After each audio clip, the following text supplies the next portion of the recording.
Hi, this is Aaliyah, founder of Premeditated Leftovers and author of Prep Ahead Meals from Scratch. Now my cookbook does not have any desserts. I'm sorry to disappoint you. I definitely disappointed with my family when I didn't include desserts in my cookbook. But just because I don't have any desserts in my cookbook doesn't mean I don't still have some batch cooking tips to share with you. I like to make cookie dough in a double or triple batch when I make it. Then I will bake 1 to 2 dozen, and then I'll freeze the rest of the dough in usable cookie dough balls. I'll just put the cookie dough onto a baking sheet that's been covered with parchment paper. And you can put them on really close because you're not going to be baking them on this sheet. What we're going to do is we're going to take this sheet, we're going to put it in the freezer, and we're going to leave it there for at least an hour, maybe a little bit longer, until the cookie dough balls are completely frozen. Then once they're frozen, I'm going to take them off and I'm going to transfer them to a sealable plastic bag, and I'm going to squeeze as much of the air out as possible.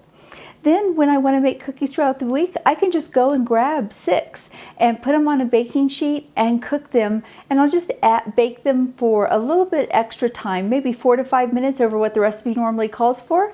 And then I have fresh hot cookies throughout the week to serve to my children. The cookie dough that I froze in balls is been in the freezer for an hour, and it is now frozen solid. And I can take it and put it in a baggie, and then I'm going to push as much of the air out as possible, and then I'll put this back in the freezer. Then when I want a snack for my kids, I can pull it out and I can just grab a couple of cookie dough balls, or I could grab a dozen if we have friends over. Now I made this cookie dough. This is my gluten-free, dairy-free cookie recipe, but you can do this with just about any cookie recipe that you have. From the time that I put this cookie dough in, this plate has considerably fewer cookies on here. So by only cooking a few cookies at a time, it really helps with portion control. It makes it a little bit easier to prevent my family from going through a couple dozen cookies in just a couple days.